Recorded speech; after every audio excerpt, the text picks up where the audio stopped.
अरे वाह बुआ, तुम्हारा नाम कैसे नहीं हो सकता? तुम तो समधन ठहरी। देवर चाहे रहे न रहे, पर कोई रिश्ता थोड़ी टूट जाता है। दाल पीसती हुई घर की बड़ी बहू बोली।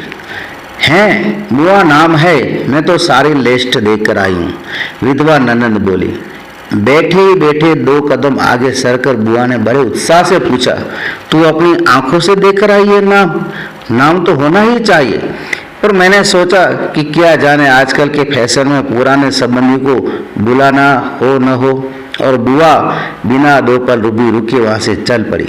अपने घर जाकर सीधे राधा भाभी के कमरे में चली। क्यों रे राधा, तू तो जानती है कि नई फैशन में लड़की की शादी में क्या दीवा जावा है।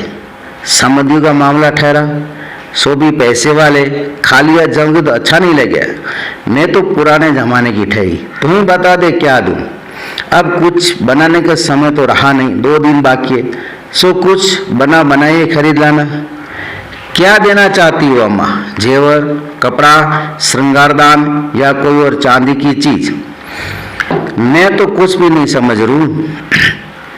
जो कुछ पास है तुझे लाकर दे देती, जो तू ठीक समझे ले आना, बस बद नहीं उड़नी चाहिए। अच्छा देखूं पहले कि रुपये कितने हैं। और वे डगमगाते कदमों से नीचे आई। 2-3 कपड़ों की गठड़ी हटाकर छोटा सा बक्सा निकाला, उसका ताला खोला, इधर उधर करके एक छोटी सी डिबिया निकाली, बड़े जतन से उसे खोला। उसमें 7 रुपये की कुछ रेजगारी पड़ी हुई थी और एक अंगूठी। बुआ का अनुमान था कि रुपया कुछ ज्यादा हो गया, पर जब 7 ही रुपये निकले तो सोच में पड़ गई। रईस समधियों के घर में इतने से रुपयों से बिंदी भी नहीं लगेगी। उनकी नजर अंगूठी पर गई। वो उनके मृत पुत्र की एकमात्र निशानी उसके पास रह गई थी। बड़े बड़े आर्थिक संकट के समय भी वो इस अंगूठी का मोह नहीं छोड़ सकी थी। आज भी एक बार उसे उठाते समय उनका दिल धड़क गया। फिर भी उन्होंने 5 रुपये और एक अंगूठी आंचल में बांध ली, बक्स को बंद किया, फिर ऊपर को चली। इस बार उसके मन का उत्साह कुछ ठंडा पड़ गया था, पैरों की गति शिथिल। राधा के पास जाकर बोली, रुपया तो नहीं निकले बहू। आए भी तो कहाँ से? मेरा कौन कमाने वाला बैठा है? उस कोठरी का किराया आता है, उसमें से 2 समय की रोटी निकल जाती है जैसे तैसे।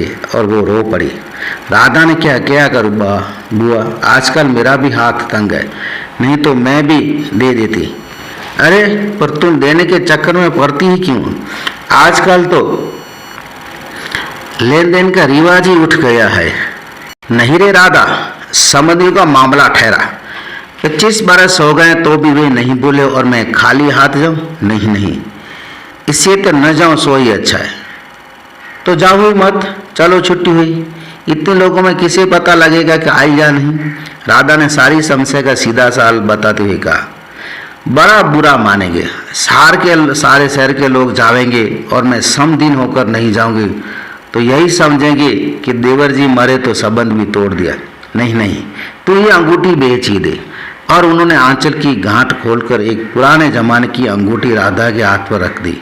वीर बड़ी मिन्नत सवर में बोले, तू बाजार जाती है राधा, इसे बेच देना और जो कुछ ठीक समझे खरीद लेना, बस शोभा रह जावे, इतना ख्याल रखना। गली में बुआ ने चूड़ी वाले की आवाज़ सुनी तो एकाएक उनकी नज़र अपने हाथों की बड़ी मटमैली चूड़ियों पर जाकर टिक गई। कल संबंधी को यहाँ जाना है, जेवर नहीं है तो कम से कम कांच की चूड़ी इतनी अच्छी पहन ले। पर एक अव्यक्त लाज ने उनके कदमों को रोक दिया। कोई देख लेगा तो?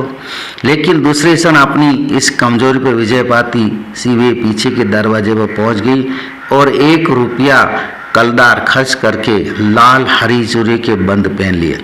पर सारे दिन हाथों को साड़ी के आंचल में ढके ढके फिरी। शाम को राधा भाभी ने बुआ को चांदी की एक सिंदूरदानी, एक साड़ी और एक ब्लाउज का कपड़ा लाकर दे दिया।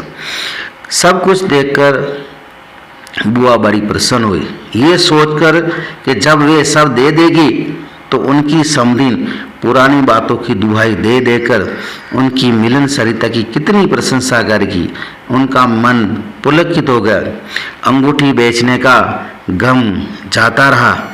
पास वाले की बनी के जहाँ से एक आने का पीला रंग लाकर उन्होंने साड़ी रंग दी। शादी में सफ़ेद साड़ी पहनकर क्या जाना अच्छा लगे। दूसरे दिन 9 बजते बजते खाने का समय समाप्त कर दिया। अपनी रंगीली साड़ी देखकर कुछ जंची नहीं। फिर ऊपर राधा के पास बच, क्यों रे राधा, तू तो रंगीली साड़ी पहनती है तो बड़ी आब रहती है, चमक रहती है, इसमें तो चमक नहीं आई। तुमने कलप जो नहीं लगाया माँ, थोड़ा सा मांड दे दी तो अच्छा रहता। अभी दे लो, ठीक हो जाएगा। बुलावा कब का है? अरे नए फैशन वाले की मत पूछो, एन मौकों पर बुलावा आता है। 5 बजे का मुहूर्त है, दिन में अभी भी आ जाएगा। राधा भी मन ही मन मुस्कुरा उठा है। बुआ ने सारी मान लगाकर सुखा दिया। फिर एक नई थाली निकाली। उसने अपने जवानी के दिनों में बुना हुआ एक क्रोशिया का छोटा सा मैच बॉक्स निकाला। थाली में साड़ी, सिंदूरदानी, एक नारियल, थोड़े से बतासे सजाए। फिर राधा को दिखाया। सन्यासी माँ सवेरे से इस आयोजन को देख रहे थे। उन्होंने कल से लेकर आज तक 25 बार चेतावनी दे दी थी कि यदि कोई बुलावा ना आए तो चली मत जाना, नहीं तो ठीक नहीं होगा। हर बार बुआ बड़े विश्वास के साथ कहा, मुझे क्या बावली ही समझ रखा है कि जो बिना बुलाए चली जाऊं? अरे वो पड़ोस वाले की नंदा अपनी आंखों से बुलावे का लिस्ट नाम में देखकर आई है और बुलाएंगे क्यों नहीं? शहर वालों को बुलाएंगे और समधियों को नहीं बुलाएंगे क्या? 3 बजे करीब बुआ को अनमने भाव से छत पर इधर उधर घूमते देख राधा भाभी ने आवाज लगाई, नहीं गई बुआ? एकाक चौंकते हुए बुआ ने पूछा, कितने बज गए राधा? क्या कहा? 3। सर्दी में तो दिन का पता ही नहीं लगता। बजे 3 हैं और धूप सारी छत पर ऐसे सिमट गए मानो शाम हो गई हो। फिर एकाएक जैसे ख्याल आया कि वो तो भाभी के प्रश्न का उत्तर नहीं है, तो जरा ठंडे स्वर में बोली, मुहूर्त तो 5 बजेगा, जाऊंगी तो 4 तक जाऊंगी, अभी तो 3 ही बजे। बड़ी सावधानी से उन्होंने स्वर में लापरवाही का पूट था। बुआ छत पर से गली में नजर फैलाए खड़ी थी। उनके पीछे रस्ती पर धोती फैली हुई थी जिसमें कलप लगा था और अबरक छिड़का हुआ था।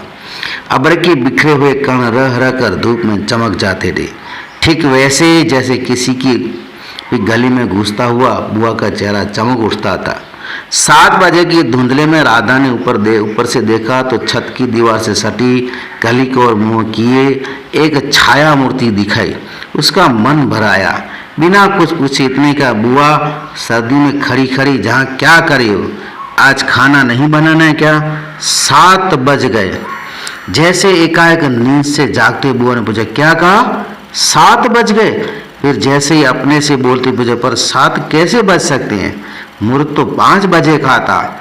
और फिर एकाएक सारी स्थिति को समझते हुए सवर को भंसक सैंत बनाकर बोली, अरे खाने का क्या है, अभी बना लूँगी, 2 जनों का खाना है, क्या खाना और क्या पकाना।